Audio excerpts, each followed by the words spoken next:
हे प्रभु, आप उनके मन में बसिए जो पराई स्त्री को जन्म देने वाली माता के समान समझते हैं और पराई स्त्री को अपनी पुत्री, स्वयं की पुत्री के समान समझते हैं। आप हे प्रभु उनकी कृपा कीजिए, उनके मन में बसिए, उनका साथ दीजिए। बोलो सियावर रामचंद्र की जय। तो दोस्तों, ये है श्री रामचरित मानस, श्री राम जी की जीवनी। उन्होंने ऐसे ऐसे कार्य किए हैं जो हमारे जीवन पे, हमारे बच्चों के जीवन पे बहुत अच्छा असर डालते हैं। तो हमें अपने बच्चों को भी ये निरंतर सुनाते रहना चाहिए ताकि वे अपने पथ से भ्रमित ना हो सकें, अपने माता पिता की सेवा करें, हमेशा बड़ों का आदर करें और अपने कर्तव्य पथ पर हमेशा अड़िग रहकर चलते रहें। हम लेकर आ रहे हैं श्री रामचरित मानस का ये अयोध्या कांड अभी चल रहा है। पूरी संपूर्ण रामायण को हम लेकर आए हैं। तो श्री रामायण जो रामचरित मानस है उसका हमारे जीवन पर बहुत अच्छा प्रभाव रहता है अगर हम उसे नित्य प्रतिदिन सुने, अपने बच्चों को सुनाएं।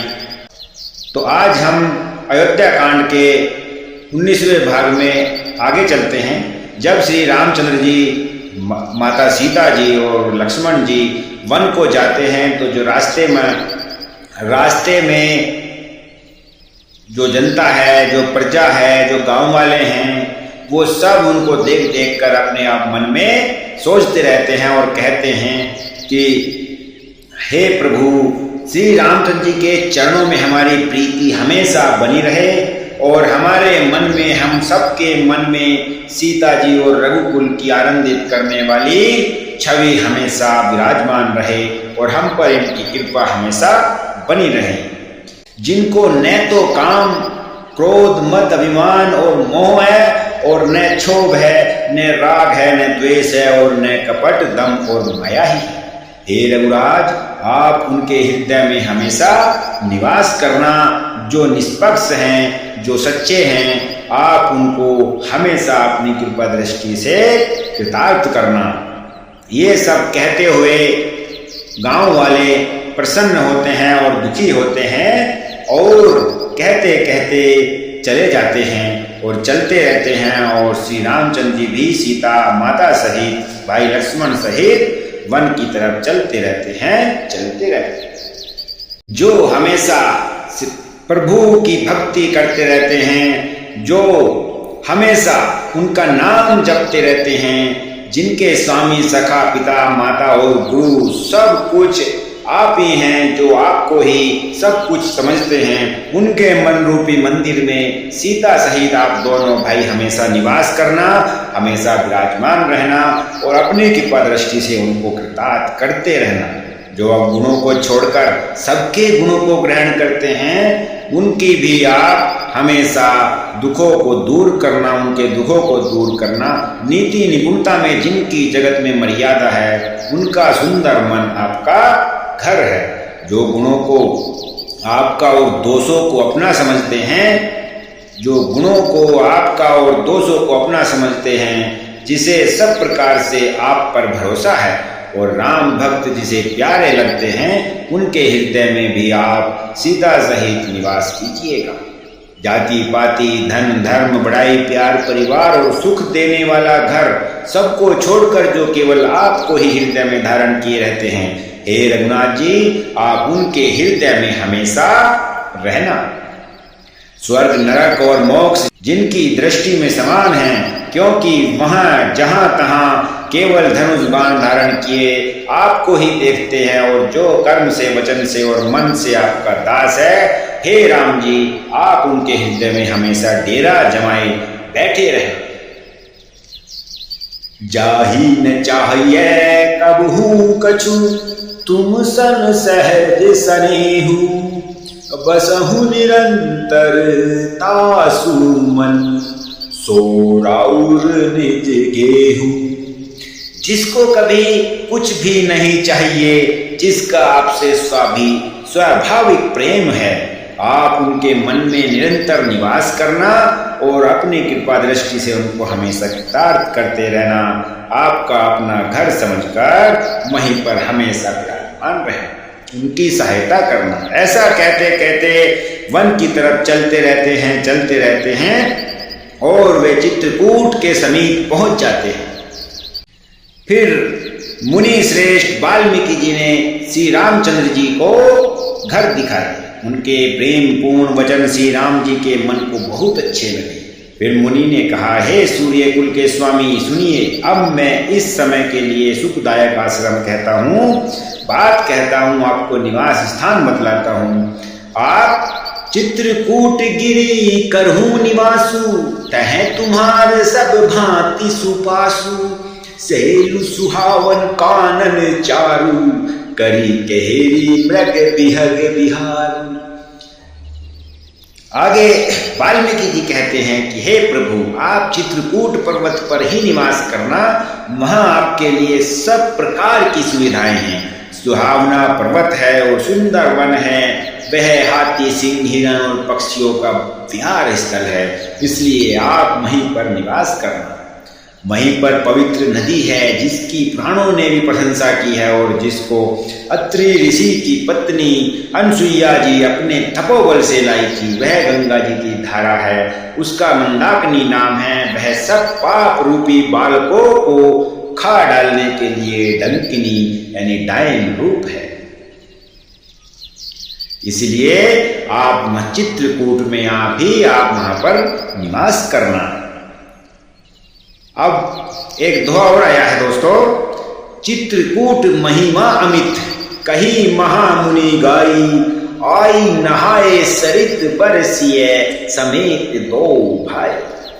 महामुनि वाल्मीकि जी ने चित्रकूट की अपरिमित महिमा बखान कर कही। तब सीता जी सहित दोनों भाइयों ने आकर श्रेष्ठ नदी मंदाकिनी में स्नान किया और श्री रामचंद्र जी, सीता माता और भाई लक्ष्मण सहित चित्रकूट में आ जाते हैं और चित्रकूट में बैठकर मंदाकिनी नदी में श्रेष्ठ स्नान करते हैं। श्री रामचंद्र जी ने कहा, लक्ष्मण बड़ा अच्छा घाट है, अब यहीं ठहरने की व्यवस्था कर लो। तब लक्ष्मण जी ने पैसवनी नदी के उत्तर के ऊंचे किनारे को देखा और कहा कि इसके चारों ओर धनुष के जैसा एक नाला फिरा हुआ है, तो हम यहीं पर रहेंगे और यहीं पर अपनी कुटिया बनाएंगे। नदी पनच सर सम दम दाना, सकल कलुष कलिसाउज नाना, चित्रकूट जनु अचल अहेरी, चुकई ने घात मार मुठ फेरी।